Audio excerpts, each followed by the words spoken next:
People T V big breaking. UDF പ്രമുഖരുടെ മക്കൾ കൂട്ടത്തോടെ സ്വാശ്രയ മെഡിക്കലിൽ. 25 പ്രമുഖരുടെ മക്കൾ സ്വാശ്രയ മെഡിക്കൽ കോളേജുകളിൽ. ആരും തന്നെ മെറിറ്റിൽ പ്രവേശനം നേടിയവരല്ല. എല്ലാവരും മാനേജ്മെന്റ് കോട്ടയിൽ പഠിക്കുന്നു. മാനേജ്മെന്റ് സീറ്റിന് പിന്നിൽ തലവരി അല്ലെങ്കിൽ സ്വാധീനം.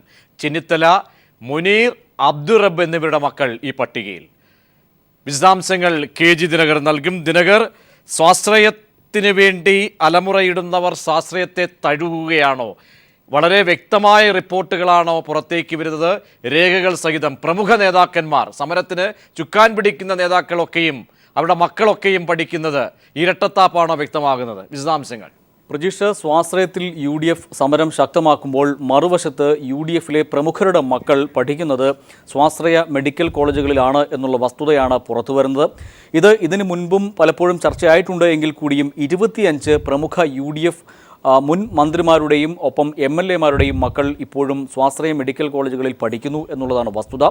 ലക്ഷങ്ങൾ കോഴ കൊടുത്തുകൊണ്ടോ അല്ലെങ്കിൽ സ്വാശ്രയ മാനേജ്മെൻറ്റുകളുമായി ധാരണയിൽ ഫീസ് കൊടുക്കാതെയോ ആണ് ഇവരെല്ലാം പഠിക്കുന്നത് എന്നുള്ളതാണ് വസ്തുത. ഇതിൽ പ്രമുഖരായിട്ടുള്ളവരുടെ പേരുകൾ ഇതാണ്. പ്രതിപക്ഷ നേതാവ് രമേശ് ചെന്നിത്തലയുടെ മകൻ ഇപ്പോൾ അമൃത മെഡിക്കൽ കോളേജിലാണ് പഠിക്കുന്നത്. MBBS-ഉം PGയും MBBS അവിടെ പൂർത്തിയാക്കിയ ശേഷം ഇപ്പോൾ PG പഠനം അദ്ദേഹം നടത്തിക്കൊണ്ടിരിക്കുകയാണ്. അതോടൊപ്പം തന്നെ മുൻ മന്ത്രി MK മുനീറിൻ്റെ മകൻ MES കോളേജിൽ മാനേജ്മെൻറ്റ് കോട്ടയിൽ പഠിക്കുന്നു. മുൻ മന്ത്രി അബ്ദുറബ്ബിൻ്റെ മകൻ അമല, തൃശ്ശൂർ അമല മെഡിക്കൽ കോളേജിൽ പഠിക്കുന്നു. ഇപ്പോൾ നിരാഹാര സമരം നടത്തുന്ന, അതായത് സമരത്തിന് ഐക്യദാർഢ്യം പ്രഖ്യാപിച്ചുകൊണ്ട് സത്യഗ്രഹം നടത്തുന്ന N ഷംസുദ്ദീൻ MLA-യുടെ മകൾ പഠിക്കുന്നത് പാലക്കാട് കരുണയിൽ ആണ് എന്നുള്ളതാണ് മറ്റൊരു വസ്തുത. അവരുടെ ഷെഹർ ദവാദിനെ പാലക്കാട് കരുണ മെഡിക്കൽ കോളേജിലാണ് ചേർത്തിരിക്കുന്നത്. ഏറ്റവും രസകരമായ വസ്തുത, പാലക്കാട് കരുണ മെഡിക്കൽ കോളേജ് ഒരു ഘട്ടത്തിലും സർക്കാരുമായി കരാർ ഒപ്പുവയ്ക്കാത്ത ഒരു മെഡിക്കൽ കോളേജാണ്. 100% സീറ്റിലും മാനേജ്മെൻറ്റ് കോട്ടയിൽ പ്രവേശനം നടത്തുന്നു. ലക്ഷക്കണക്കിന് രൂപ കോഴ വാങ്ങിക്കൊണ്ടാണ് ഈ മെഡിക്കൽ കോളേജിൽ പാലക്കാട് കരുണയിൽ പ്രവേശനം നടത്തുന്നത് എന്നുള്ളതാണ് വസ്തുത. അതോടൊപ്പം തന്നെ മറ്റ് 21ഓളം വരുന്ന പ്രമുഖരായിട്ടുള്ള UDF നേതാക്കളുടെ മക്കൾ MBBS-നോ MD-ക്കോ പഠിക്കുന്നത് സ്വാശ്രയ മെഡിക്കൽ മാനേജ്മെൻറ്റ് കോളേജുകളിലാണ് എന്നുള്ളതാണ് വസ്തുത. അതും UDF സർക്കാർ അധികാരത്തിലിരിക്കെ കരാർ ഒപ്പിട്ട ശേഷമാണ് ഇത്തരത്തിൽ, അല്ലെങ്കിൽ അവർക്ക് അനുകൂലമായി അന്ന് കരാർ ഒപ്പിട്ട ശേഷമായിരുന്നു ഇത്തരത്തിൽ നേതാക്കളുടെ മക്കൾ സ്വാശ്രയ മെഡിക്കൽ കോളേജുകളിൽ പ്രവേശനം നേടിയത് എന്നുള്ള വസ്തുത കൂടി നിലനിൽക്കുന്നുണ്ട്. അതിനർത്ഥം ലക്ഷക്കണക്കിന് കോഴ കൊടുക്കേണ്ട മെഡിക്കൽ കോളേജിൽ എങ്ങനെ പ്രവേശനം നേടി എന്നുള്ളത് ഒരു വസ്തുത. അതല്ല, പല നേതാക്കൾക്കും സാമ്പത്തികമായി വലിയ സാമ്പത്തികമില്ലാത്ത പല നേതാക്കളുടെയും മക്കൾ എങ്ങനെ ഈ കോളേജുകളിൽ അഡ്മിഷൻ നേടി എന്നുള്ളത് മറ്റൊരു വസ്തുത.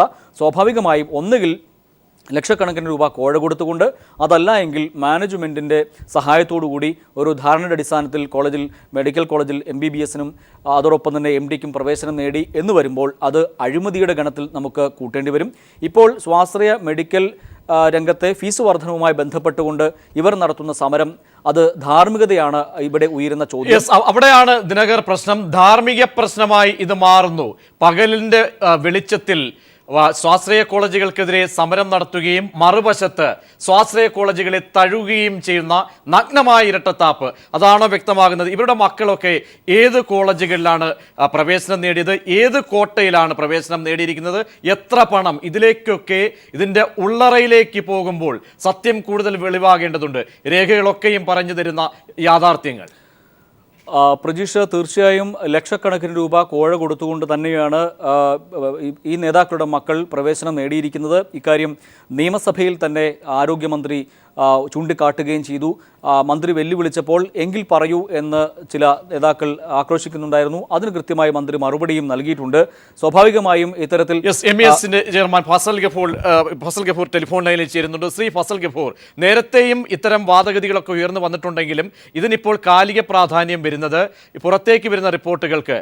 ഇന്നിപ്പോൾ നിയമസഭയിലടക്കം സമരം നടത്തുന്ന MLA-മാർ, സ്വാശ്രയത്തിനെതിരെ വാദിക്കുന്ന വലിയ കോൺഗ്രസ് നേതാക്കൾ, ഇവരുടെയൊക്കെയും മക്കൾ പഠിച്ചത് വൻ തുക നൽകി മെറിറ്റിലല്ല പഠിച്ചിരിക്കുന്നത്. യഥാർത്ഥ വസ്തുതകളൊക്കെ പുറത്തു വരുമ്പോൾ താങ്കൾക്ക് കുറച്ചുകൂടി ആഡ് ചെയ്യാൻ കഴിയുന്ന കാര്യങ്ങൾ, കഴിഞ്ഞ ദിവസം തെളിവുകളൊക്കെ ഹാജരാക്കുമെന്ന് പറഞ്ഞ വ്യക്തിയാണ് താങ്കൾ. താങ്കൾക്ക് കുറച്ചുകൂടി കാര്യങ്ങൾ എന്തായാലും സ്ഥിരീകരിക്കാൻ കഴിയും. ശ്രീ ഫസൽ ഗഫൂർ, ഇതില് ഞാൻ പറയട്ടെ, രാഷ്ട്രീയക്കാരായാലും വലുതായിട്ട് നല്ല പിള്ളേരെ വേണ്ട ആവശ്യമില്ല. കാരണം അവരുടെ മക്കളുടെ കാര്യം വരുമ്പോൾ അവർ മാനേജ്മെന്റിന്റെ അടുത്ത് ചെല്ലും, എന്നിട്ട് അവർ സീറ്റ് വാങ്ങും. അതിൽ ഒട്ടുമുക്കാൽ പേർക്കും മെറിറ്റ് ഉണ്ടാവില്ല. അതിൽ ആര് LDF ആര് UDF കേരളത്തിൽ പഠിക്കുന്നുണ്ടെന്നുള്ള എനിക്കറിയില്ല. കാരണം കേരളത്തിൽ 24 മെഡിക്കൽ കോളേജ് ആരൊക്കെ പഠിക്കുന്നുണ്ടെന്ന് ചോദിക്കാൻ നമുക്ക് പറ്റില്ല. പക്ഷേ കൂടുതൽ അതിനെപ്പറ്റി അറിയണമെന്ന് വെച്ചാൽ കേരള പ്രൈവറ്റ് മെഡിക്കൽ കോളേജ് അസോസിയേഷനോട് ചോദിക്കണം. നിങ്ങൾ private Christian medical college association ചോദിക്കുക. അവരുടെ കീഴിലാണ് ഈ കോളേജുകൾ നിൽക്കുന്നത്. പക്ഷെ ഒരു കാര്യം വളരെ വ്യക്തമായിട്ട് പറയാം, ഇതിൽ ഭയങ്കരമായിട്ടുള്ള നമ്മളെ ഒരു മാന്യതയില്ലായ്മ കാണിക്കുന്നുണ്ട് പലരും. ഞാൻ തന്നെ TV കാണുമ്പോൾ അവിടെ വലിയ ബഹളം കൂട്ടുന്ന പല MLA മാരും അവരെയൊക്കെ കുട്ടികളൊക്കെ പഠിക്കുന്നത് പല സ്വാശ്രയ കോളേജുകളിലും. അതിനെപ്പറ്റി സമഗ്രമായിട്ടുള്ള അന്വേഷണം സർക്കാർ നടത്തട്ടെ. ഇനിയിപ്പോ അങ്ങനെ ആണെങ്കിൽ തന്നെ ഞങ്ങളുടെ അടുത്ത് ചോദിക്കുന്നത്, ഞാൻ കേരളയ്ക്ക് പേരൊന്നും തരാൻ ഞാൻ തയ്യാറില്ല അല്ലെ. അങ്ങനെ വേണമെച്ചാൽ ഹെൽത്ത് ഗവൺമെന്റ് ഡിപ്പാർട്ട്മെന്റോ അല്ലെങ്കിൽ മുഖ്യമന്ത്രി ഞങ്ങളോട് ആവശ്യപ്പെട്ട ഞങ്ങൾ ലിസ്റ്റ് കൊടുത്തോളും ആരൊക്കെ പഠിക്കുന്നുണ്ടെന്നുള്ളത്. അതിൽ ചിലപ്പോൾ LDF ഉണ്ടാവും, UDF ഉണ്ടാവും. അവിടെ ആര് പഠിക്കുന്നത് ഒന്നുമല്ല പ്രശ്നം, ഇത് ധാർമ്മികതയുടെ പ്രശ്നമാണ് ശ്രീ ഫസൽ ഗഫൂർ. കാരണം ഇവിടെ ഇപ്പോൾ സർക്കാർ എടുത്ത നിലപാട്, അതുവഴി ഉണ്ടാകുന്ന മെറിറ്റ് സീറ്റുകളുടെ എണ്ണം, പല വസ്തുതകളും സർക്കാരിൻ്റെ ഇന്ന് പോലും പരിയാരം മെഡിക്കൽ കോളേജിൽ പോലും സ്വീകരിച്ചിരിക്കുന്ന നല്ല വസ്തുതകളുണ്ട്. ഈ വസ്തുതകളൊക്കെ മറച്ചു പിടിക്കുകയും മറുവശത്ത് ഇതേ മറുവാദങ്ങൾ ഉയർത്തുകയും ചെയ്യുന്നവർ നടത്തുന്ന ചെയ്തുകൾ ഇവിടുത്തെ ഒരു രണ്ട് ധാർമ്മികത, ആ ധാർമ്മിക പ്രശ്നം കൂടിയാണ് സ്പഷ്ടമായും ഉയർത്തിക്കാട്ടേണ്ടത്. അതിന് താങ്കൾക്ക് എന്ത് തെളിവുകൾ നൽകാൻ കഴിയും, ജനപക്ഷത്തോട് പറയാൻ കഴിയുന്ന കാര്യങ്ങൾ ശ്രീ ഫസൽ ഗഫൂർ? ഞാൻ ഓൾറെഡി പറഞ്ഞു കഴിഞ്ഞല്ലോ, ഇവിടുത്തെ പല രാഷ്ട്രീയക്കാരുടെയും കുട്ടികൾ ഞങ്ങളുടെയൊക്കെ കോളേജുകളിൽ പഠിക്കുന്നുണ്ട്. അവരവിടെ സമരം നടത്തുന്നതിൽ LDF ആയാലും UDF ആയാലും സമരം നടത്തുന്നതിൽ ഒരു അർത്ഥമില്ല. കാരണം അവർക്കൊക്കെ എന്ത് മെറിറ്റാവുള്ള അത് ബഹുമാനപ്പെട്ട മുഖ്യമന്ത്രി ആവശ്യപ്പെട്ടാൽ അല്ലെങ്കിൽ ബഹുമാനപ്പെട്ടിട്ടുള്ള നമ്മുടെ നമ്മുടെ ആരോഗ്യമന്ത്രി ആവശ്യപ്പെട്ടാൽ ഞങ്ങൾ കൊടുക്കാൻ തയ്യാറാണ്. പക്ഷെ എന്റെ അടുത്ത് ഉണ്ടാവില്ല. എന്റെ അടുത്ത് ഞങ്ങളുടെ കോളേജിന്റെ മാത്രമേ ലിസ്റ്റ് ഉണ്ടാവുള്ളൂ. ലിസ്റ്റ് നിങ്ങൾക്ക് കിട്ടണമെന്ന് വെച്ചാൽ KPMCയുടെ ഇപ്പൊ തന്നെ നിങ്ങൾ വിളിച്ചോളൂ, നമ്മുടെ കൃഷ്ണദാസിന്റെ അടുത്ത്, അദ്ദേഹത്തിന്റെ അടുത്ത് ലിസ്റ്റ് ഉണ്ടാവും. അല്ലെങ്കിൽ ശ്രീ ജോർജ് പോളിനോട് വിളിച്ചു ചോദിക്കൂ. എന്നിട്ട് അവിടെ നിന്ന് കണ്ടുപിടിക്കൂ ആരൊക്കെ പഠിക്കുന്നുണ്ടെന്നുള്ളത്. അപ്പൊ എന്നിട്ട് അവരുടെ മെറിറ്റ് കണ്ടുപിടിക്കൂ. അവർ മെറിറ്റിലാണെങ്കിൽ അല്ല അവർ മാനേജ്മെന്റിൽ മെറിറ്റിൽ കയറിയവരാണോ അല്ലയോ, എന്ത് പണം കൊടുത്തു, ആരൊക്കെ NRIയിൽ പഠിക്കുന്നു, എങ്ങനെയൊക്കെ പഠിക്കുന്നു കണ്ടുപിടിക്കട്ടെ. യെസ്, ഇവിടെ അതിൻ്റെ ഫീസിൻ്റെ ഘടന എങ്ങനെയാണ്, ഫീസ് വാങ്ങാതെ ഇവരുടെയൊക്കെ തന്നെ മക്കളെ പഠിപ്പിക്കുന്നത് തുടങ്ങിയ പല കിംവദന്തികളൊക്കെ കേൾക്കുന്നുണ്ട്. ഇത് സ്ഥിരീകരിക്കാൻ കഴിയുന്നത് താങ്കളെ പോലെയുള്ളവർക്കാണ് കൂടുതലായി. താങ്കൾ കൃത്യമായ കണക്കുകൾ എന്തായാലും നമ്മോട് പറയണമെങ്കിൽ കൂടിയും ഈ പറഞ്ഞു കേൾക്കുന്ന കാര്യങ്ങൾക്ക് അല്പമെങ്കിലും വസ്തുതയുണ്ടോ, ഇതാണ് അറിയേണ്ടത് ശ്രീ ഫസൽ ഗഫൂർ. അതല്ലേ ഞാൻ പറഞ്ഞല്ലോ, അവരുടെ കുട്ടികൾ പഠിക്കുന്നുണ്ട് എന്ന് ഞാൻ സ്ഥിരീകരിച്ചു. പക്ഷെ എന്റെ പ്രശ്നം എന്താണെന്ന് വെച്ചാൽ കേരളത്തിൽ 24 മെഡിക്കൽ കോളേജുകളിൽ ആരൊക്കെ പഠിക്കുന്നുണ്ട് എന്നറിയാൻ രണ്ടുപേരുടെ ചോദിച്ചാലേ കിട്ടുള്ളൂ. ഒന്ന് ശ്രീ ജോർജ് പോൾ, ഒന്ന് ശ്രീ കൃഷ്ണദാസ്. അവരുടെ അടുത്ത് ചോദിച്ചാൽ നിങ്ങൾ ചോദിക്കണം. ഒന്ന്. രണ്ടാമത്, ഇത് ചാനലിൽ ഞാൻ പറയേണ്ട ആവശ്യമില്ല. ഞാൻ പറഞ്ഞല്ലോ, രേഖാമൂലം ആരോഗ്യമന്ത്രിയോ അല്ലെങ്കിൽ മുഖ്യമന്ത്രി ആവശ്യപ്പെട്ടാൽ മാത്രമേ. പക്ഷേ ശ്രീ ഫസൽ ഗഫൂർ, നേതാക്കന്മാരുടെ മക്കളെ പണം വാങ്ങാതെ പഠിപ്പിക്കുന്ന കോളേജുകളുണ്ടോ, അങ്ങനെ തയ്യാറാകുന്നവരുണ്ടോ? ഇത്തരം കാര്യങ്ങൾ സ്ഥിരീകരണം തന്നാൽ മതി. അല്ല, ഇപ്പൊ ചില ഘട്ടങ്ങളിൽ ചിലപ്പോ പഠിപ്പിക്കേണ്ടതായിട്ട് വന്നാലോ അല്ലേ? വന്നിട്ടുണ്ടെന്നാണ് താങ്കൾ പറയുന്നത്. ഓ ഹലോ, അങ്ങനെ വന്നിട്ടുണ്ട്, പല സാഹചര്യങ്ങളിലൊക്കെ അങ്ങനെ സംഭവിച്ചിട്ടുണ്ടെന്നാണ് താങ്കൾ പറയുന്നത്. അല്ല, അങ്ങനെ വേണ്ടി വന്നെങ്കിൽ ചെയ്യേണ്ടി വരും എന്നാണ് ഞാൻ പറഞ്ഞത്. ഞാൻ ഓൾറെഡി പറഞ്ഞു കഴിഞ്ഞു, ഞാൻ സ്ഥിരീകരിച്ചല്ലോ, അങ്ങനെ അവരുടെ മക്കൾ പഠിക്കുന്നുണ്ടെന്ന് സ്ഥിരീകരിച്ചു. ഇനി എന്നോട് ലിസ്റ്റ് ചോദിച്ചാലുള്ള പ്രശ്നം എന്താണെന്ന് വെച്ചാൽ 24 കോളേജുകളിൽ ആരൊക്കെ പഠിക്കുന്നുണ്ടെന്ന് അറിയണമെന്ന് വെച്ചാൽ അസോസിയേഷനോട് ചോദിക്കണം എന്നാണ് ഞാൻ പറഞ്ഞത്. ഞാൻ താങ്കളിലേക്ക് ഒരു ചോദ്യമുണ്ട്. കാരണം ചെന്നിത്തല, അബ്ദുൾ റബ്ബ്, ഈ പറയുന്ന ഷംസുദ്ദീൻ, എനിക്ക് തോന്നുന്നു അദ്ദേഹം കൂടി കറക്റ്റാണ്, കഴിഞ്ഞ ദിവസം സഭയിൽ നിരാഹാരം അടക്കം അനുഷ്ഠിച്ച വ്യക്തികളിൽ പ്രമുഖരായ ആളുകളുടെ ഒക്കെ തന്നെ മക്കൾ ഇതേ അവസ്ഥയിലാണ്. അതിന് താങ്കൾക്ക് എന്തെങ്കിലും ഒരു സ്ഥിരീകരണം, ചെറിയ അർത്ഥത്തിലെങ്കിലും താങ്കൾക്ക് ഒരു സ്ഥിരീകരണം നൽകാൻ കഴിയുമോ, കേട്ടറിവ് വെച്ച്? അല്ല, ചെന്നിത്തലയുടെ മകൻ അമൃതയിൽ പഠിക്കുന്നുണ്ടെന്ന് എല്ലാവർക്കും അറിയാലോ. അബ്ദുൾ റബ്ബിന്റെ മകൻ കഴിഞ്ഞ തവണ പഠിക്കുന്നതിനെ പറ്റിയിട്ട് സമരം ഉണ്ടായല്ലോ. എന്നിട്ട് പിന്നെ ആണ് സമരം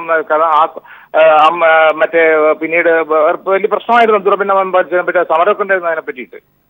മൂന്നാമത് ഇപ്പൊ നിങ്ങൾ ചോദിച്ചാരാണ്? ഹലോ, ഷംസുദ്ദീന്റെ ഇന്നിപ്പോ ഞാൻ രാവിലെ ദേശാമാനിയിലാണ് കാണുന്നത് ആ വാർത്ത. ഷംസുദ്ദീന്റെ മകള് പഠിക്കുന്നുണ്ട്. ചുരുക്കത്തിൽ പറഞ്ഞാൽ ശ്രീ ഫസൽ, പറഞ്ഞോളൂ. ചുരുക്കത്തിൽ പറഞ്ഞാൽ ഇതിൽ നിന്ന് എന്താണ് വായിച്ചെടുക്കേണ്ടത്?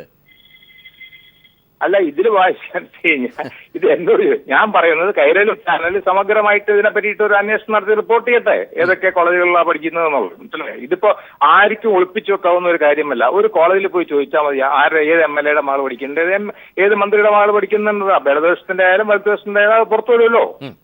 യെസ് വളരെ നന്ദി ശ്രീ ഫസൽ ഗഫൂർ. അത് താങ്കളുടെ പരിമിതി വെച്ച് ഉണ്ടെങ്കിലും താങ്കൾ കുറേ കാര്യങ്ങൾ പുറത്തേക്ക് പറയുകയുണ്ടായി. ദിനകറിലേക്ക് പോയാൽ, ദിനകർ, ഇതാണ് വസ്തുത. കാരണം ഇരട്ടത്താപ്പ്, മറുവശത്തൊന്ന് പറയുന്നതും പ്രവൃത്തിയും രണ്ടും രണ്ട് ധ്രുവങ്ങളിൽ കാണേണ്ട സാഹചര്യം. എന്താണ് യാഥാർത്ഥ്യങ്ങളിലേക്ക് പോയാൽ? നേരത്തെ ഫസൽ ഗഫൂർ സൂചിപ്പിച്ചതുപോലെ ഇത്തരം വാർത്തകളൊക്കെ ഉണ്ടായിരുന്നു, സ്ഥിരീകരണങ്ങൾ നടത്തുകയും ചെയ്യുന്നു. ഇപ്പോൾ ജോർജ് പോൾ കൂടി ടെലിഫോൺ ലൈനിൽ ചേരുകയാണ്. ശ്രീ ജോർജ് പോൾ, ഞാൻ താങ്കളിൽ നിന്നും എനിക്ക് അറിയേണ്ട ചില കാര്യങ്ങൾ, കാരണം പല നേതാക്കന്മാരുടെയും ഇപ്പോൾ നിയമസഭയിൽ നിരാഹാര സമരം നടത്തുന്ന പല പ്രമുഖരുടെയും UDF നേതാക്കളുടെയൊക്കെ തന്നെ മക്കൾ മെറിറ്റ് സീറ്റിലല്ലാതെ വൻ തുക നൽകി പഠിക്കുന്ന ഒരു സാഹചര്യം കോളേജുകളിലുണ്ടോ? എന്താണ് അവർ പറയുന്നതിൽ നിന്നും താങ്കൾക്ക് ഈ ഘട്ടത്തിൽ പറയാനുള്ളത്?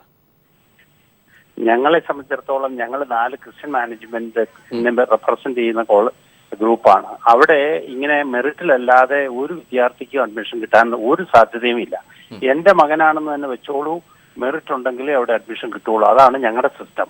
മറ്റു കോളേജുകളിൽ എന്ത് സംഭവിക്കുന്നു, ഏത് നേതാവിന്റെ മകൻ കൂടുതൽ ഫീസ് കൊടുക്കുന്നു അല്ലെങ്കിൽ മെറിറ്റ് ഡൈലൂട്ട് ചെയ്ത് അഡ്മിഷൻ വാങ്ങിക്കുന്നു എന്നുള്ളതിനെ പറ്റി ഞാൻ അഭിപ്രായം പറയാൻ ഞാൻ കോമ്പിറ്റന്റ് അല്ല. അതാണ്. തെളിവുകളുണ്ടല്ലോ ശ്രീ ജോർജ് പോൾ. തെളിവുകൾ ഉള്ള സ്ഥിതിക്ക് താങ്കൾക്ക് എന്തായാലും പരിമിതികളുണ്ട്, ഞാൻ സമ്മതിക്കുന്നു. തെളിവുകൾ ഞങ്ങളുടെ മുന്നിലുണ്ട്. അവിടെയാണ് ഈ ധാർമ്മിക പ്രശ്നം എന്ന രീതിയിലേക്ക് താങ്കൾ കൂടി ഞാൻ ആ വാചകങ്ങൾ തേടേണ്ടി വരുന്നത്. ഈ പറയുന്ന ആളുകൾ പറയുന്നതൊന്ന്, പ്രവൃത്തി മറ്റൊന്ന്. ഇതിന്റെ തെളിവുകൾ ഞങ്ങളുടെ അടക്കമുള്ള മാധ്യമങ്ങളുടെ കൈവശമുണ്ട്. അല്ല, അപ്പോ അങ്ങനെ തെളിവുള്ളത് നമ്മൾ വിജിലൻസിൽ കൊടുക്കുക, അതല്ലേ നമുക്ക് ചെയ്യാനൊക്കെ ഉള്ളൂ. നമ്മളൊരു ഡിസ്കഷന് പോകാതെ ഇത് പുറത്തു കൊണ്ടുവരിക, അങ്ങനെ ചെയ്യുന്നവരെ ഒരു ശിക്ഷ കൊടുക്കത്തക്ക വണ്ണമുള്ള ഒരു സംവിധാനത്തിലേക്ക് നയിക്കുക എന്നുള്ളതല്ലാതെ നമ്മൾ ചർച്ച കൊണ്ട് അതിനൊരു പരിഹാരമാകുന്നില്ല. ചർച്ച ഇങ്ങനെ എല്ലാ ദിവസവും നമ്മൾ ചർച്ച ചെയ്യുന്നുണ്ട്, പക്ഷെ ആരെയും ഈ കാര്യത്തില് ബുക്ക് ചെയ്തതായിട്ട് കേട്ടിട്ടില്ല. അപ്പൊ അതിന് ഒരു സംവിധാനമുണ്ട് നമുക്ക്. ആ ഇൻവെസ്റ്റിഗേഷൻ സംവിധാനത്തിലൂടെ അതിനെ കൃത്യമായ തെളിവോടുകൂടി പണിഷബിൾ ആയിട്ടുള്ള ഒരു ഒഫൻസ് ആണത്, അത് ഒഫൻസ് ആണെന്ന് കമ്മിറ്റ് ചെയ്യുക. അതേ ഉള്ളൂ അതിനുള്ള മാർഗം. അതാണ് ഞാൻ ചോദിക്കുന്നത് ശ്രീ ജോർജ് പോൾ. 25ഓളം പ്രമുഖ നേതാക്കളുടെ മക്കളാണ് സ്വാശ്രയ മെഡിക്കൽ കോളേജുകളിൽ പഠിക്കുന്നത്. അവർ പഠിക്കുകയും മറുവശത്ത് ഇന്നിപ്പോൾ ഇത്രത്തോളം ആരോപണങ്ങൾ ഉന്നയിക്കുകയും ചെയ്യുമ്പോഴാണ് ഇതിലെ ഈ രണ്ട് വശങ്ങൾ ചർച്ച ചെയ്യപ്പെടേണ്ടി വരുന്നത്. അത് താങ്കൾക്ക് കാണാൻ കഴിയുന്നില്ലേ? അല്ല, കാണിക്കുന്നുണ്ട്. ഞാൻ പറഞ്ഞല്ലോ, ഏത് നേതാവിന്റെ ഏത് പാർട്ടി എന്നൊന്നും നോക്കേണ്ട കാര്യമില്ല. ഏത് പാർട്ടിയാണെങ്കിലും ഭരിക്കുന്ന കക്ഷിയാണോ അല്ലെങ്കിൽ പ്രതിപക്ഷമാണോ എന്നൊന്നും അതിന് മാറ്റമില്ല. ആരുടെ നേതാവ് നിയമവിരുദ്ധമായിട്ട് അഡ്മിഷൻ വാങ്ങിച്ചിട്ടുണ്ടോ അത് ഒരു പണിഷബിൾ ഒഫൻസ് ആണ്. ആ ഒഫൻസിനെ എങ്ങനെയാണ് ഒരു ഗവൺമെന്റ് കൈകാര്യം ചെയ്യേണ്ടതെന്നുള്ളത് ഞാൻ പറയാതെ തന്നെ നിങ്ങൾക്കറിയാം. ആ നിലയിലേക്ക് അതിനൊരു ആക്ഷൻ ഇനിഷ്യേറ്റ് ചെയ്യുക എന്നുള്ളത് മാത്രമേ ഇതിനൊരു ശാശ്വത പരിഹാരം ഉണ്ടാവുകയുള്ളൂ എന്നാണ് എൻ്റെ വ്യക്തിപരമായ അഭിപ്രായം. യെസ്, വളരെ നന്ദി ശ്രീ ജോർജ് പോൾ. ദിനകർ, ഇതാണ് വസ്തുത. കൂടുതൽ കാര്യങ്ങളിലേക്ക് പോയി കഴിഞ്ഞാൽ എത്ര നേതാക്കന്മാരുടെ അല്ലെങ്കിൽ ഏതൊക്കെ നേതാക്കന്മാരുടെ മക്കളാണ് ഇത്തരത്തിൽ പഠിക്കുന്നത്, ഏത് കോട്ടയിലാണ് അവർ ഈ കോളേജുകളിൽ ഈ സീറ്റുകൾ തരപ്പെടുത്തിയത്, എത്രത്തോളം ഫീസുകൾ നൽകിയിട്ടുണ്ട്, ഇതിലേക്കൊക്കെ കൂടുതൽ പോയി കഴിഞ്ഞാൽ പ്രജീഷ്, ഡോക്ടർ ഫസൽ ഗഫൂർ പറയാതെ പറഞ്ഞതിലൂടെ കാര്യങ്ങൾ കൂടുതൽ വ്യക്തമാവുകയാണ്. നേതാക്കളുടെ മക്കൾ പഠിക്കുന്നുണ്ട്, അതും പണം കൊടുത്തോ അതല്ല എങ്കിൽ ധാരണയുടെ അടിസ്ഥാനത്തിലോ പണം നൽകാതെയോ പഠിക്കുന്നുണ്ട് എന്ന് തന്നെയാണ് അദ്ദേഹം പറഞ്ഞു വെക്കുന്നത്. സ്വാഭാവികമായും അദ്ദേഹത്തിൻ്റെതായിട്ടുള്ള പരിമിതികൾ ഉണ്ട്. നമ്മൾ ഇപ്പോൾ ചർച്ച ചെയ്യുന്ന ഈ വാർത്ത കൃത്യമാണ് എന്ന് തന്നെ അദ്ദേഹവും അതോടൊപ്പം തന്നെ ഡോക്ടർ ജോർജ് പോളും വ്യക്തമാക്കുന്നു എന്നുള്ളത് തന്നെയാണ് ഇതിലൂടെ വ്യക്തമാകുന്നത്. 25ഓളം പ്രമുഖ UDF MLA-മാരുടെ അല്ലെങ്കിൽ മുൻ പ്രമുഖ നേതാക്കളുടെ മക്കൾ സ്വാശ്രയ മെഡിക്കൽ കോളേജുകളിൽ വൻ കോഴ കൊടുത്തുകൊണ്ട്, തലവരിപ്പണം കൊടുത്തുകൊണ്ട് പഠിക്കുന്നു എന്നുള്ളതാണ് വസ്തുത. അതിൽ പ്രതിപക്ഷ നേതാവ് രമേശ് ചെന്നിത്തലയുടെ മകൻ MBBS പൂർത്തിയാക്കിയത് അമൃത മെഡിക്കൽ കോളേജിലാണ്. അതോടൊപ്പം തന്നെ അതിനുശേഷം അദ്ദേഹത്തിൻ്റെ മകൻ PG പഠിക്കുന്നതും ഇപ്പോൾ അമൃത മെഡിക്കൽ കോളേജിൽ തന്നെയാണ്. അമൃത ഡീംഡ് മെറിറ്റ് അടിസ്ഥാനത്തിലല്ലാതെ പ്രവേശനം നടത്തിയപ്പോൾ അതിനെതിരെ സർക്കാർ സുപ്രീം കോടതിയിൽ ഹർജി ഫയൽ ചെയ്യുകയും ചെയ്തിട്ടുണ്ട് എന്നുള്ള വസ്തുത കൂടി ഈ ഘട്ടത്തിൽ നമുക്ക് ചൂണ്ടിക്കാട്ടേണ്ടി വരും. നീറ്റ് മെറിറ്റിൽ അല്ലാതെ പ്രവേശനം നടത്തിയാൽ ശക്തമായ നടപടി എന്ന് സർക്കാർ വ്യക്തമാക്കിയിരുന്നു. അത്തരത്തിൽ സർക്കാരിൻ്റെ നിലപാടുകൾ തിരുത്തിക്കുറിച്ചുകൊണ്ട് പ്രവേശന നടപടികൾ നടത്തുന്ന അമൃത മെഡിക്കൽ കോളേജിലാണ് ഇപ്പോൾ രമേശ് ചെന്നിത്തലയുടെ മകൻ പഠിക്കുന്നത് എന്നുള്ള വസ്തുത കൂടി നമ്മൾ കാണണം. സ്വാഭാവികമായും ഒന്നുകിൽ അദ്ദേഹം ലക്ഷക്കണക്കിന് രൂപ കോഴ കൊടുത്തുകൊണ്ട്, അതല്ല എങ്കിൽ ധാരണയുടെ അടിസ്ഥാനത്തിൽ ആണ് അദ്ദേഹത്തിൻ്റെ മകൻ അവിടെ പഠിക്കുന്നത് എന്ന് വരുമ്പോൾ സ്വാഭാവികമായും അത് അഴിമതിയുടെ ഗണത്തിൽ തന്നെ വരുമെന്നുള്ള കാര്യത്തിൽ സംശയമില്ല. അതോടൊപ്പം തന്നെ MK മുനീർ, അബ്ദുറബ്ബ്, എൻ ഷംസുദ്ദീൻ ഇപ്പോൾ നിയമസഭയിൽ സത്യഗ്രഹ സമരം നടത്തുകയാണ്. അദ്ദേഹത്തിൻ്റെ മകൾ ഷഹർ ദവാദിനെ പാലക്കാട് കരുണ മെഡിക്കൽ കോളേജിലാണ് ലക്ഷക്കണക്കിന് രൂപ കൊടുത്ത് അഡ്മിഷൻ വാങ്ങി പഠിപ്പിക്കുന്നത്. സ്വാഭാവികമായും കരുണ മെഡിക്കൽ കോളേജ് ഒരു ഘട്ടത്തിലും ഞാൻ ചോദിക്കാൻ കരുണയെക്കുറിച്ച് ഏറ്റവും കൂടുതൽ നീതി നിഷേധം ആരോപിക്കപ്പെടുന്ന ഒരു കോളേജ്, ആ കോളേജിൽ നിരാഹാരം കിടക്കുന്ന MLA മകളെ വിട്ടിരിക്കുന്നത് ഇതേ കോളേജിൽ. എങ്ങനെയാണ് ഇതുമായിട്ട് നീതിയുമായി സാമൂഹ്യ നീതിക്ക് വേണ്ടി വിദ്യാഭ്യാസത്തിൽ വാദിക്കുന്ന ഈ നേതാക്കൾ ഇന്നൊക്കെ സഭയിൽ കാണിക്കുന്നത് വെറും കോലാഹലങ്ങൾ മാത്രമാണ്, ഇരട്ടത്താപ്പെന്ന് തെളിയുകയാണോ? ഷംസുദ്ദീൻ അടക്കമുള്ള MLA-മാരുടെ മക്കൾ, ഈ പറയുന്ന UDF-ലെ പ്രമുഖ 25ഓളം പേരുടെയൊക്കെ തന്നെ മക്കൾ പഠിക്കുന്നു എന്ന് പറയുമ്പോൾ അവിടെ ഈ മെറിറ്റ് അടിസ്ഥാനത്തിലുള്ള മാനദണ്ഡമൊക്കെ ഏത് രീതിയിൽ കാറ്റിൽ പറത്തിയിരിക്കുന്നു? രണ്ട് ധ്രുവങ്ങൾ കൂടി പരിശോധിച്ചാൽ വെളിവാകാൻ കഴിയുന്ന കാര്യങ്ങൾ. പ്രജീഷ്, എൻ ഷംസുദ്ദീൻ സത്യഗ്രഹം നടത്തുമ്പോൾ അദ്ദേഹത്തിൻ്റെ മകൾ പഠിക്കുന്നത് കരുണ മെഡിക്കൽ കോളേജിലാണ് എന്നുള്ളതാണ് വസ്തുത. കാരണം കരുണ മെഡിക്കൽ കോളേജ് ഒരു ഘട്ടത്തിലും സർക്കാരുമായി കരാർ ഒപ്പുവയ്ക്കാൻ തയ്യാറാകാത്ത സ്വന്തം നിലയിൽ പ്രവേശനം നടത്തുന്ന മാനേജ്മെൻറ്റ് ആണ്. അതുകൊണ്ട് തന്നെ ഇവിടെ ഏറ്റവും കുറഞ്ഞത് 15 ലക്ഷം മുതൽ 20 ലക്ഷം വരെ ഏറ്റവും കുറഞ്ഞ തലവരി പണമായി വാങ്ങുന്നു എന്നുള്ളതും മറ്റൊരു വസ്തുതയാണ്. സ്വാഭാവികമായും ഇത്രയും പണം അദ്ദേഹത്തിന് എവിടെ നിന്ന് ലഭിച്ചു എന്നുള്ളത് കൂടി നമ്മൾ പരിശോധിക്കേണ്ടി വരും. അതല്ല എങ്കിൽ ഏതെങ്കിലും ധാരണയുടെ അടിസ്ഥാനത്തിലാണോ മകളെ ഇവിടെ ചേർത്തത് എന്നുള്ള കാര്യം കൂടി പരിശോധിക്കേണ്ടി വരും. സ്വാഭാവികമായും അവിടെ ഉയർന്നു വരുന്നത് ധാർമ്മികതയുടെ പ്രശ്നം തന്നെയാണ്. ഒരു വശത്ത് നാമമാത്രമായ ഫീസ് വർദ്ധിപ്പിച്ചതിനെതിരെ സ്വാശ്രയ സമരം, അല്ലെങ്കിൽ സ്വാശ്രയ മെഡിക്കൽ കോളേജുകളിൽ നാമമാത്രമായ രീതിയിൽ ഫീസ് വർദ്ധിപ്പിച്ചു. മറുവശത്ത് അതിൻ്റെ വലിയ ഗുണം നിലനിൽക്കുമ്പോൾ തന്നെ ഒരു നേരിയ തോതിൽ ഫീസ് വർദ്ധിപ്പിച്ച സംഭവത്തെ അപലപിച്ചുകൊണ്ട് ശക്തമായ സമരവുമായി ഇവർ മുന്നോട്ട് പോകുന്നു, സത്യാഗ്രഹം അനുഷ്ഠിക്കുന്നു. മറുവശത്ത് സ്വാശ്രയ മെഡിക്കൽ കോളേജിൽ മെറിറ്റ് പോലും പാലിക്കാതെ ലക്ഷക്കണക്കിന് രൂപ കോഴ കൊടുത്തുകൊണ്ട് മക്കളെ പ്രവേശിപ്പിക്കുന്ന ഒരു സമീപനം, ഇത് എത്രത്തോളം ആശാസ്യമാണ്, അല്ലെങ്കിൽ ജനങ്ങളെ കബളിപ്പിക്കലാണ് എന്ന ചോദ്യമാണ് ഉയർന്നു വരുന്നത്. സ്വാഭാവികമായും ഇത് UDF-നെ സംബന്ധിച്ചിടത്തോളം വലിയ നാണക്കേടുണ്ടാക്കുന്ന ഒരു കാര്യം തന്നെയാണ്. പ്രതിപക്ഷത്തെ സംബന്ധിച്ചിടത്തോളം ഇത് വലിയ തിരിച്ചടി ഉണ്ടാക്കുന്ന, ചർച്ച ആകുന്ന പശ്ചാത്തലത്തിൽ വലിയ തിരിച്ചടി ഉണ്ടാക്കുന്ന ഒരു കാര്യം തന്നെയാണ്. കാരണം ഒരു വശത്ത് സമരം ചെയ്യുമ്പോൾ മറുവശത്ത് മക്കളെ ലക്ഷക്കണക്കിന് രൂപ കോഴ കൊടുത്തുകൊണ്ടോ, അതല്ല എങ്കിൽ ഒരു പൈസ പോലും മുടക്കാതെ മാനേജ്മെൻറ്റുകളുമായി ധാരണയുടെ അടിസ്ഥാനത്തിൽ അത്തരത്തിൽ ധാരണ ഉണ്ടാക്കുമ്പോൾ സ്വാഭാവികമായും ആ കോളേജുകൾക്ക് ഇവർ ചെയ്തു കൊടുക്കുന്ന കാര്യങ്ങൾ എന്തൊക്കെ എന്നുള്ളത് നമുക്ക് ഊഹിക്കാൻ കഴിയുന്നതേ ഉള്ളൂ. അത് കഴിഞ്ഞ സർക്കാരിൻ്റെ കാലത്ത് അത്തരത്തിൽ നിരവധിയായ ആ രീതിയിൽ ചില ധാരണകൾ ഉണ്ടാക്കിയിരുന്നു എന്നുള്ളതും വ്യക്തമാവുകയാണ്. ഇപ്പോൾ ഈ സമരം നടത്തുന്നത് കേവലം മുഖം രക്ഷിക്കാൻ, അല്ലെങ്കിൽ സമരം ആരംഭിച്ചു പോയി അത് ഒരു രീതിയിലും അവസാനിപ്പിക്കാൻ കഴിയാത്ത രീതിയിലേക്ക് ഇവർ പോകുന്ന ഒരു പശ്ചാത്തലം. കാരണം സർക്കാർ ഇക്കാര്യത്തിൽ ശക്തമായ നിലപാടുമായി മുന്നോട്ട് പോകുന്നു. ഫീസ് വർദ്ധിപ്പിച്ചത്, അല്ലെങ്കിൽ നേരിയ തോതിൽ ഫീസ് വർദ്ധിപ്പിച്ചത് കുറയ്ക്കാൻ കഴിയില്ല. മറുവശത്ത് 20% സീറ്റുകളിൽ കേവലം 25,000 രൂപയ്ക്ക് സാധാരണക്കാരൻ്റെ മക്കൾക്ക് പഠിക്കാൻ കഴിയുന്നു. 50% സീറ്റും മെറിറ്റ് സീറ്റിൽ കുറഞ്ഞ ഫീസിൽ പഠിപ്പിക്കാൻ കഴിയുന്നു. കൂടുതൽ കോളേജുകളെ ഈ കരാറിലേക്ക് കൊണ്ടുവരാൻ സർക്കാരിന് കഴിയുന്നു.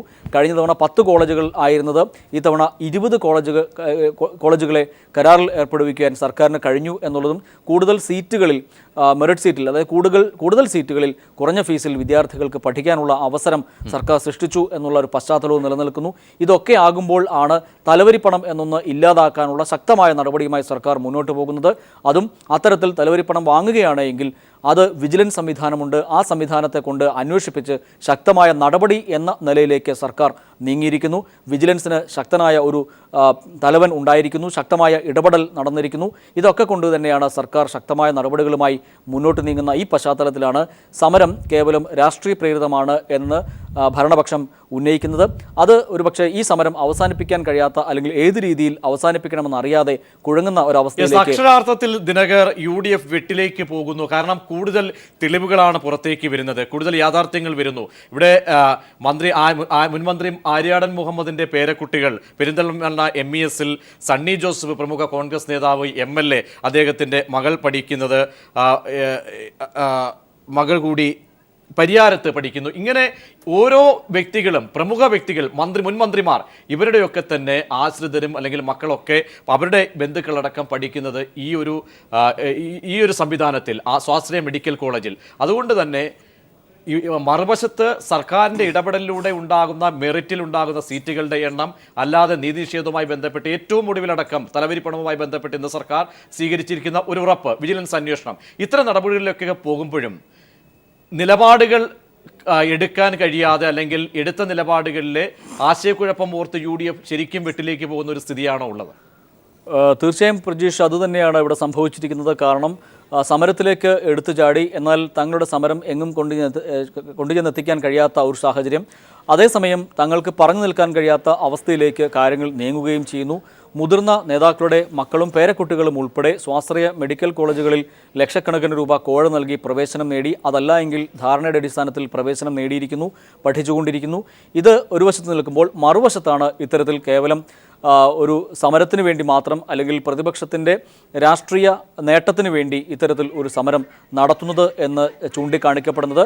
സ്വാശ്രയ മാനേജ്മെന്റ് രംഗത്ത് കോളേജുകൾ നടത്തുന്ന പ്രമുഖർ തന്നെ. ഷിജു ഖാൻ ടെലിഫോൺ ലൈനിൽ ചേരുന്നുണ്ട്. ഷിജു, കാര്യങ്ങൾ വ്യക്തമാവുകയാണ്, ജനമധ്യത്തിലേക്ക് വ്യക്തമാകുന്നു. ഈ സമരത്തിനിറങ്ങിയ നേതാക്കന്മാർ വെറും കാട്ടിക്കൂട്ടലിന്, സമരത്തിന്, കേവലം ഒരു സമരത്തിന് വേണ്ടി മാത്രമാണ് മുന്നിട്ടിറങ്ങിയത്.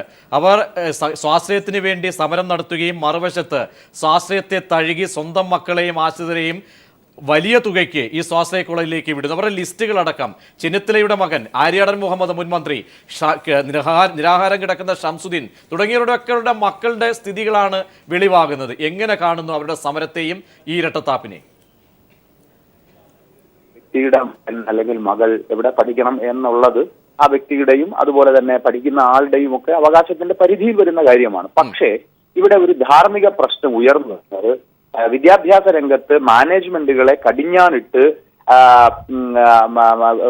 നീതി സംരക്ഷിച്ച് പാവപ്പെട്ട വിദ്യാർത്ഥികളെ സഹായിക്കുന്നതിന് വേണ്ടി ഇടതുപക്ഷ ജനാധിപത്യ മുന്നണി ഗവൺമെന്റ് മുന്നോട്ട് പോവുകയാണ്. എന്നാൽ ഈ ഗവൺമെന്റിനെതിരെ വ്യാപകമായ പ്രചാരണം അഴിച്ചുവിട്ടുകൊണ്ട്, ഹർത്താൽ നടത്തിക്കൊണ്ട്, അക്രമങ്ങൾ നടത്തിക്കൊണ്ട് മാനേജ്മെന്റുകളുമായി സർക്കാർ എന്തോ ബന്ധമുണ്ടാക്കിയിരിക്കുന്നു എന്ന് ആരോപണം ഉന്നയിക്കുന്ന UDFന്റെ കോൺഗ്രസ് നേതാക്കന്മാരുടെ ധാർമ്മികതയാണ് യഥാർത്ഥത്തിൽ ഇവിടെ പൊളിഞ്ഞു വീഴുന്നത്.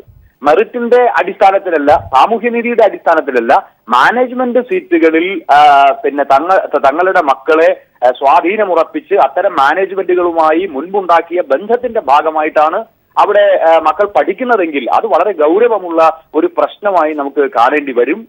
അതേപോലെ തന്നെ UDFന്റെ കാലത്ത് മാനേജ്മെന്റുകൾക്ക് എല്ലാ ഒത്താശയും ചെയ്തു കൊടുക്കുകയും മാനേജ്മെന്റുകൾക്ക് ഇഷ്ടമുള്ള ക്യാപിറ്റേഷൻ ഫീ വാങ്ങാനുള്ള അനുവാദം കൊടുക്കുകയും ചെയ്തു എന്നുകൂടി നമ്മൾ മനസ്സിലാക്കേണ്ടതുണ്ട്. അതുപോലെ തന്നെ പല 7 കോളേജുകൾ UDFുമായി കരാർ ഒപ്പിടാതെ മാറി നിന്നപ്പോൾ സാമൂഹ്യ നിയന്ത്രണത്തിന് കീഴിൽ അത്തരം സ്ഥാപനങ്ങളെ കൊണ്ടുവരാത്തത് ഇത്തരം ബന്ധങ്ങളുടെ ഭാഗമായിട്ടാണോ? നിങ്ങളിപ്പോ പുറത്തുവിട്ട വാർത്തയിൽ ഉള്ള കണ്ടന്റിന്റെ ഭാഗമായിട്ടാണോ എന്നൊക്കെ കേരളീയ പൊതുസമൂഹം സംശയിച്ചാൽ അതിൽ നമുക്ക് കുറ്റപ്പെടുത്താൻ സാധിക്കുന്നതല്ല. മാത്രമല്ല, ചില കോളേജുകളുമായി 6 കൊല്ലത്തേക്ക് UDFന്റെ ഗവൺമെന്റ് കരാറുണ്ടാക്കി. ആ കരാറിന്റെ ഭാഗമായി മെറിറ്റ് സീറ്റിൽ ഉൾപ്പെടെ BPL SCBC കുട്ടികൾക്ക് കിട്ടേണ്ടുന്ന ഫീസ് ഇളവ് പോലും അട്ടിമറിച്ച് 4 ലക്ഷം രൂപയ്ക്ക് ആ കോളേജുകളിൽ കുട്ടികൾ പഠിക്കേണ്ടി വരുന്നു. അപ്പൊ ആ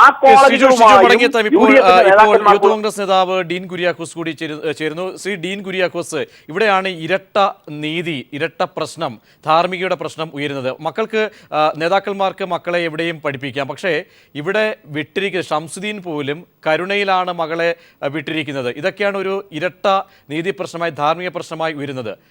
ശ്രീ ഡീൻ, മറുപടി. അല്ല, അതെന്തൊരു ആരോപണമാണ്. അങ്ങനെയാണ് ഈ മുഖ്യമന്ത്രി പിണറായി വിജയന്റെ മക്കൾ പഠിച്ചത് ഏത് കോളേജിലാണ്? അപ്പൊ അതൊന്നും പറയണ്ട. ഇവിടെ LDFന്റെ ആയിക്കോട്ടെ UDFന്റെ ആയിക്കൊള്ളട്ടെ, വിവിധ നേതാക്കന്മാരുടെ മക്കളൊക്കെ പഠിച്ചിട്ടുള്ളത് സ്വാശ്രയ കോളേജിൽ തന്നെയാണ്. വലിയ ആദർശം പറഞ്ഞ് സ്വാശ്രയ കോളേജ് വേണ്ട എന്ന് പറഞ്ഞ് സമരം ചെയ്ത് 5 രക്തസാക്ഷികളെ സൃഷ്ടിച്ച CPMനാണ് ഇക്കാര്യത്തിൽ കുറെ കൂടി ജനങ്ങളെ ബോധിപ്പിക്കാൻ ബുദ്ധിമുട്ട്. അതുകൊണ്ട് ആ വിവരം ഒന്നും പറഞ്ഞുകൊണ്ട് പ്രതിപക്ഷത്തെ ഞെട്ടിക്കാമെന്ന് വിചാരിച്ചാൽ അതൊന്നും നടക്കുന്ന കാര്യമല്ല. ഇത് വലിയ അഴിമതിയാണ് നടന്നിട്ടുള്ളത്. സ്വാശ്രയ കോളേജിന്റെ പേര് പറഞ്ഞ കേരളത്തിലെ CPM കോടികൾ കൈപ്പറ്റിയിരിക്കുകയാണ്. അതിന്റെ പേരിലാണ് ഈ വിവാദം മുഴുവൻ ഉണ്ടായിട്ടുള്ളത്. അല്ലാതെ എന്ത് വിവാദമാണ് ഉണ്ടായിട്ടുള്ളത്? 10-15 കൊല്ലമായി കേരളത്തിൽ സ്വാശ്രയ കോളേജ് പ്രവർത്തിക്കുകയല്ലേ.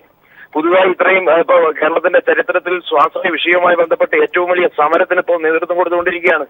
അത് UDF ഏറ്റെടുത്ത് മുൻപോട്ട് പോയിക്കൊണ്ടിരിക്കുകയാണ്. അതിന് ആധാരം CPM എന്ന് പറയുന്ന ജനകീയ പ്രസ്ഥാനം എന്ന് നിങ്ങൾ അവകാശപ്പെടുന്ന CPM അവകാശപ്പെടുന്ന പാർട്ടിയുടെ നേതാക്കന്മാരിന്ന് കറപ്റ്റഡ് ആണ്. ഈ കാര്യത്തിൽ കോടിക്കണക്കിന് രൂപ കഴിഞ്ഞ തെരഞ്ഞെടുപ്പിന്റെ എവിടെയാണ് സർക്കാരിന്റെ നിലപാട് കൊണ്ട് നഷ്ടം സംഭവിച്ചതെന്ന് പറയാൻ കഴിയാത്ത സാഹചര്യം? ഞാൻ ചോദിക്കുന്നത് നേതാക്കൾ ഒരു സാഹചര്യമില്ല. ഇവിടെ വളരെ കൃത്യല്ലേ ഇന്ന് തലവരിപ്പണത്തിന്റെ കാര്യത്തിൽ പോലും ഏറ്റവും സർക്കാർ ഇന്നെടുത്തിരിക്കുന്ന നിലപാട്. മറ്റൊന്ന്, ഇതുവഴി പരിഹാരത്തിന്റെ കാര്യത്തിൽ ആരോപിച്ചതുപോലെ പരിഹാരത്തിന്റെ കാര്യത്തിൽ കൂടി സർക്കാർ ഇന്ന് നിലപാട് സ്വീകരിച്ചിരിക്കുന്നു. മറ്റൊന്ന്, ഇതുവഴി ഉണ്ടാകുന്ന മെറിറ്റ് സീറ്റുകളുടെ എണ്ണം പോലും നിങ്ങൾ അതിലേക്കൊന്നും ചർച്ചകൾ വഴിതിരിച്ചു വിടാതെ കേവലം സമരത്തിലേക്ക് പോകുമ്പോൾ അവിടെ എന്തുകൊണ്ട് അവിടെ ഇത്രത്തോളം 25ഓളം നേതാക്കന്മാർ, ആ നേതാക്കന്മാരുടെ മക്കളാണ് പഠിക്കുന്ന കാര്യങ്ങൾ എവിടെ പഠിക്കുന്നു എന്നത് സംബന്ധിച്ച് എത്രത്തോളം പണം നൽകുന്നു, സ്വാശ്രയത്തെ ആശ്രയിക്കേണ്ടി വരുന്ന ഒരു സാഹചര്യം, ഇതൊക്കെയാണ് ഈ ഇരട്ട പ്രശ്നമായി ഉയരുന്നത്. ശ്രീ ഡീൻ കുര്യാക്കോസ്, കാർഡടിച്ച് വെടിവെക്കല്ലേ ദയവായി. പ്രശ്നമേ അല്ല. താങ്കൾ ചോദിച്ച എല്ലാ ചോദ്യത്തിനും എനിക്ക് മറുപടി ഉണ്ട്. മെറിറ്റ് സീറ്റിന്റെ കാര്യത്തിൽ 250 മെറിറ്റ് സീറ്റ് എങ്ങനെയാണ് അട്ടിമറിച്ചത്? കേരളീയ ജനസമൂഹത്തിനറിയാം. UDF ഗവൺമെന്റ് ആയിരുന്നു ഭരിച്ചതെങ്കിൽ തിരുവനന്തപുരത്തും പാരിപ്പള്ളിയിലും ഇടുക്കിയിലും 3 മെഡിക്കൽ കോളേജിലായി 250 മെറിറ്റ് സീറ്റ് ഉണ്ടാകുമായിരുന്നു. 3 മെഡിക്കൽ കോളേജിലെ നിങ്ങൾ അട്ടിമറിച്ചത് LDF ഗവൺമെന്റ്. താങ്കളിലേക്ക് വരാം. ദയവായി താങ്കൾ തുടരുക. ഡീൻ തുടരുക. ഷിജു, അതിന് മറുപടി. കാരണം കാര്യങ്ങൾ കുറച്ചുകൂടി ലാഘവമില്ലാതെ കൈകാര്യം ചെയ്യുകയാണോ ഡീനെ പോലെയുള്ളവർ? ഡീൻ കുര്യാക്കോസ് ഒന്നും ഒരു കോളേജിന് അഫിലിയേഷൻ കിട്ടുന്നത് എങ്ങനെയാണ്? അഫിലിയേഷൻ കിട്ടുന്നതിന്റെ ക്രൈറ്റീരിയ എന്താണ്? മെഡിക്കൽ കൗൺസിൽ ഓഫ് ഇന്ത്യ ഒരു കോളേജിന് അഫിലിയേഷൻ കൊടുക്കാൻ എന്തൊക്കെ മാനദണ്ഡം നിശ്ചയിച്ചിട്ടുണ്ടെന്നും മനസ്സിലാക്കുന്നില്ല. നിങ്ങൾ ഈ സമരം ചെയ്യുന്നു, നിങ്ങൾക്ക് സമരം ചെയ്യാൻ സ്വാതന്ത്ര്യമുണ്ട്. നിങ്ങൾ മെഡിക്കൽ കൗൺസിൽ ഓഫ് ഇന്ത്യയുടെ സൈറ്റ് എടുത്ത് നോക്ക്. നിങ്ങൾ ഒരു ജനറൽ ആശുപത്രിക്കോ ഒരു ജില്ലാ ആശുപത്രിക്കോ ഒരു താലൂക്ക് ആശുപത്രിക്കോ VS ശിവകുമാർ, ഉമ്മൻചാണ്ടി, രമേശ് ചെന്നിത്തലയും കൂടി മെഡിക്കൽ കോളേജ് എന്ന് ബോർഡ് വെച്ചാൽ അവിടെ മെഡിക്കൽ കോളേജ് മെഡിക്കൽ കോളേജിന് ഞാൻ പറയട്ടെ, മെഡിക്കൽ കോളേജ് എങ്ങനെ കിട്ടും? മെഡിക്കൽ കോളേജിന് അധ്യാപകർ വേണം, മെഡിക്കൽ കോളേജിന് അടിസ്ഥാന സൗകര്യം വേണം, മെഡിക്കൽ കോളേജിന് ആവശ്യമായിട്ടുള്ള അവിടെ എത്തുന്ന രോഗികളുടെ കണക്കുകൾ പരിശോധിക്കും, അവിടുത്തെ കിടപ്പ് രോഗികളുടെ കണക്ക് പരിശോധിക്കും. ഇതൊന്നും മനസ്സിലാക്കുക. നിങ്ങൾ medical council of India site പരിശോധിക്കൂ. ഞാൻ വെല്ലുവിളിക്കുകയാണ്. അതുകൊണ്ട് 250 സീറ്റ് യഥാർത്ഥത്തിൽ LDF ഗവൺമെന്റ് അട്ടിമറിച്ചതല്ല. നിങ്ങൾ തട്ടിക്കൂട്ട് മെഡിക്കൽ കോളേജ് ഉണ്ടാക്കിയപ്പോൾ നിയമപരമായി അതിന് സാങ്കത്യമില്ലാതെ വന്നു. മെഡിക്കൽ കൗൺസിൽ ഓഫ് ഇന്ത്യ ഇടപെടുന്ന സ്ഥിതി ഉണ്ടായി. ഇനി ഞാൻ ഒരു കാര്യം പറയട്ടെ, ഡീൻ കുര്യാക്കോസ്, നിങ്ങൾ ഉള്ളിൽ തട്ടി മറുപടി പറയണം. 6 സീറ്റ് എൻട്രൻസ് ക്വാളിഫൈ ചെയ്യാത്ത കുട്ടികളാണ് കേരളത്തിലെ സ്വാശ്രയ കോളേജിൽ മന്ത്രിമാരുടെ മക്കൾ, മുൻ മന്ത്രിമാരുടെ, അതുപോലെ തന്നെ മുൻ UDFന്റെ നേതാക്കന്മാരുടെ മക്കൾ പഠിക്കുന്നു. എൻട്രൻസ് ക്വാളിഫൈ ചെയ്യാത്ത കുട്ടി എങ്ങനെ പഠിക്കും? ഇതിപ്പോ പരിശോധിക്കണം, മറുപടി. മെഡിക്കൽ കൗൺസിൽ ഓഫ് ഇന്ത്യ അംഗീകാരം നൽകിയതാണ് തിരുവനന്തപുരം മെഡിക്കൽ കോളേജിന്. എന്താണ് വേണ്ടെന്ന് പറഞ്ഞത്? ഇത് ആരെ പറഞ്ഞു പറ്റിക്കാനാണ്? മെഡിക്കൽ കൗൺസിൽ ഓഫ് ഇന്ത്യ ഇങ്ങോട്ട് പറഞ്ഞതാണ് തിരുവനന്തപുരം മെഡിക്കൽ കോളേജിന് വേണമെങ്കിൽ ഈ വർഷം അഡ്മിഷൻ അനുവദിക്കാമെന്ന്. വേണ്ടെന്ന് പറഞ്ഞത് ഈ ഗവൺമെന്റാണ്. അപ്പൊ അതുകൊണ്ട് നിങ്ങളിങ്ങനെ തുടങ്ങിയാലൊന്നും പറഞ്ഞ കേരളത്തിലെ സ്വാശ്രയ ലോബിക്ക് വേണ്ടി നിങ്ങൾ കേരള ഭരണം അട്ടിമറിച്ചിരിക്കുകയാണ്. നിങ്ങൾ അടിയറവ് പറഞ്ഞിരിക്കുകയാണ്. ഇടുക്കിയിൽ 2 വർഷം ഇടുക്കിയിൽ 2 വർഷം അഡ്മിഷൻ നടത്തിയതാണ്. 3ാം പ്രാവശ്യം അഡ്മിഷൻ നടത്താൻ വന്നപ്പോ ഒരു അണ്ടർ ട്രെയിനിങ് കൊടുക്കാൻ പോലും നിങ്ങൾ ഗവൺമെന്റിന് ആയില്ലല്ലോ. ഇത് ആരെ പറഞ്ഞു പറ്റിക്കാനാണിത്? ശ്രീ ഡീൻ കുര്യാക്കോസ്, നിങ്ങൾക്കൊപ്പം താങ്കൾക്കൊപ്പം നിരാഹാരം ശ്രീ ഡീൻ കുര്യാക്കോസ് നിരാഹാര സമരം അനുഷ്ഠിക്കുന്ന ഷംസുദ്ദീൻ MLA ഒരു കരുണ എന്ന് പറയുന്ന സർക്കാർ ഒരു സീറ്റ് പോലും വിട്ടുകൊടുക്കാൻ തയ്യാറാകാത്ത ശ്രീ ഡീൻ കുര്യാക്കോസ്, അതിനെന്ത് മറുപടി, എന്ത് ധാർമ്മികതയാണ് അവിടെ പറയാനുള്ളത്? ശ്രീ ഡീൻ കുര്യാക്കോസ്, ഒരു ഒറ്റ കാര്യം, 1 മിനിറ്റ് സമയം തരിക. ശ്രീ ഡീൻ കുര്യാക്കോസ്, ഷംസുദ്ദീന്റെ മകളുടെ കാര്യം പറയാം. ബാക്കിയെല്ലാം നമുക്ക് ഷംസുദ്ദീന്റെ മകളുടെ കാര്യം, നിരാഹാരം കിടക്കുന്ന വ്യക്തി ചെയ്ത നിലപാട്. കൗൺസിൽ ഓഫ് ഇന്ത്യ കഴിഞ്ഞ അധ്യയന വർഷം അനുമതി നൽകില്ലായിരുന്നു. ഗവൺമെന്റ് എന്ത് ചെയ്തു? അവിടുത്തെ അടിസ്ഥാന പ്രശ്നങ്ങൾ പരിഹരിക്കുന്നതിന് വേണ്ടി കൃത്യമായി ഇടപെട്ടു. എന്ന് പറഞ്ഞതുപോലെ 2 അധ്യയന വർഷം അഡ്മിഷൻ കഴിഞ്ഞ ഇടുക്കി മെഡിക്കൽ കോളേജിൽ ഒരു അണ്ടർടേക്കിംഗ് നൽകി, ഒരു സമ്മതപത്രം നൽകി 3ാം വർഷം അഡ്മിഷൻ സാധ്യമാക്കേണ്ട ഈ ഗവൺമെന്റ് എന്ത് ചെയ്തു? ഞങ്ങൾക്ക് അഡ്മിഷൻ വേണ്ട എന്ന് പറഞ്ഞുകൊണ്ട് ആ മെഡിക്കൽ കോളേജ് അട്ടിമറിക്കാൻ ശ്രമിച്ചു. Thiruvananthapuram medical college medical council of ഇന്ത്യയുടെ എല്ലാത്തരം ഇൻസ്പെക്ഷനും കഴിഞ്ഞപ്പോ ഈ പ്രാവശ്യം അഡ്മിഷൻ അനുവദിക്കാമെന്ന് പറഞ്ഞപ്പോ പുതിയ ഗവൺമെന്റ് ചുമതലയേറ്റിട്ട് പറഞ്ഞു, അല്ല, അവിടെ അടിസ്ഥാന പ്രശ്നങ്ങളുണ്ട് എന്ന് മെഡിക്കൽ കൗൺസിൽ ഓഫ് ഇന്ത്യക്ക് ബോധ്യപ്പെട്ടത് അത് ഞങ്ങൾക്ക് ബോധ്യപ്പെട്ടില്ല എന്ന് പറഞ്ഞ ഗവൺമെന്റാണ് ഈ ഗവൺമെന്റ്. അപ്പോ ഏത് തരത്തിലാണ് ഈ ഗവൺമെന്റ് പ്രവർത്തിച്ചതെന്ന കാര്യത്തിൽ വ്യക്തതയുണ്ട്. സ്വകാര്യ മാനേജ്മെന്റുകൾക്ക് വേണ്ടി 250 മെറിറ്റ് സീറ്റുകൾ അട്ടിമറിച്ച് ആ മെഡിക്കൽ കോളേജുകൾക്ക് കൂടുതൽ അത് കേട്ടു ശ്രീ ഡീൻ, അത് കേട്ടു. ഞാൻ ചോദിച്ചത് ഇത്ര വൈകാരിക പ്രശ്നത്തോടുകൂടി ഇത്ര വൈകാര്യതയോടുകൂടി നിങ്ങൾ പകലിന്റെ മറവിൽ ശ്രീ ഡീൻ പകലിന്റെ മറവിൽ നിങ്ങൾ മറ്റൊന്ന് കാട്ടുകയും ശ്രീ ഡീൻ കുര്യാക്കോസ്, നിങ്ങൾ ഷംസുദ്ദീൻ MLA നിരാഹാരം കിടക്കുന്ന MLA മകളെ പഠിപ്പിച്ചത് എവിടെയാണ്? അത് താങ്കൾ പറയൂ മറുപടി. ശ്രീ ഡീൻ കുര്യാക്കോസ്. ഷിജു ഒരു കാര്യം കൂടി എനിക്ക് പറയാനുള്ള അവസരം തരണം. രാജ്യത്തെ മെഡിക്കൽ പ്രവേശനം ഇത്തവണ നീറ്റ് പരീക്ഷയിലൂടെയാണ്. അതാണ് അതിന്റെ യാഥാർത്ഥ്യം. കോളേജുകളില് സർക്കാരിന് അവകാശപ്പെട്ട സ്വാശ്രയ കോളേജുകളുടെ സീറ്റുകൾ 50% ഗവൺമെന്റ് ഏറ്റെടുത്തു. 50% സീറ്റുകളിലേക്ക് പ്രവേശന നടപടികളുമായി മുന്നോട്ട് പോകുന്ന ഒരു സ്ഥിതി ഉണ്ടായി. നമ്മുടെ പ്രവേശനത്തിന്റെ ശതമാനത്തിന്റെ കണക്ക് മനസ്സിലാക്കണം. കഴിഞ്ഞ തവണ 13 കോളേജുകളിലായി പ്രവേശനം നടത്തി, ഇത്തവണ 20 കോളേജായി. കഴിഞ്ഞ തവണ സർക്കാർ ലഭിച്ച 800 സീറ്റ് 44% വർദ്ധിച്ചു. 800 സീറ്റ് 1150ആയി. കഴിഞ്ഞ തവണത്തേക്കാൾ 7 കോളേജുകൾ അധികം ഇപ്പോൾ കരാറിലുണ്ട്. ഇതിൽ 7 കോളേജുകളിലെ BPL സീറ്റ് സർക്കാരിന് അധികമായി കിട്ടി, SCBC സീറ്റ് അധികമായി കിട്ടി. ഈ രണ്ടും ചേർത്ത് 20% സീറ്റുകൾ കുട്ടികൾക്ക് 25,000 രൂപയ്ക്കും അതേപോലെ തന്നെ 2.5 ലക്ഷം രൂപയ്ക്കും പഠിക്കാൻ കഴിയുന്ന സ്ഥിതിയുണ്ടായി. 329 സീറ്റ് 471 മാറുന്ന സ്ഥിതിയുണ്ടായി. അപ്പോ ഇതൊന്നും മനസ്സിലാക്കാതെ ഇപ്പൊ ഡീൻ കുര്യാക്കോസിന്റെ ആഗ്രഹം എന്താ? ഈ കരാർ റദ്ദാക്കണം. ഈ കരാർ റദ്ദാക്കിയാൽ സംഭവിക്കാൻ പോകുന്നത് മുഴുവൻ സീറ്റുകളിലേക്കും ലക്ഷക്കണക്കിന് രൂപ കൊടുത്ത് കുട്ടികൾ പഠിക്കേണ്ടി വരും. നിങ്ങൾ നേരത്തെ പറഞ്ഞല്ലോ, ഷംസുദ്ദീൻ എന്ന് പറയുന്ന MLAയുടെ മകൾ പഠിക്കുന്ന കരുണ കോളേജ് ഇപ്പോഴും കരാറിന്റെ ഭാഗമായി വന്നിട്ടില്ല. അതുപോലെ കണ്ണൂരിലെ അഞ്ചരക്കണ്ടി കോളേജ് ഇപ്പോഴും കരാറിന്റെ ഭാഗമായി വന്നിട്ടില്ല.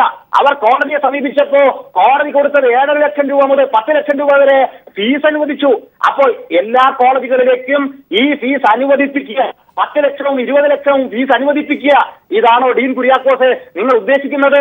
നിങ്ങൾ ഉദ്ദേശിക്കുന്ന അതാണ്. അതല്ലേ ഇപ്പോൾ 20 പേരുടെ ലിസ്റ്റ് പുറത്തു വന്നത്?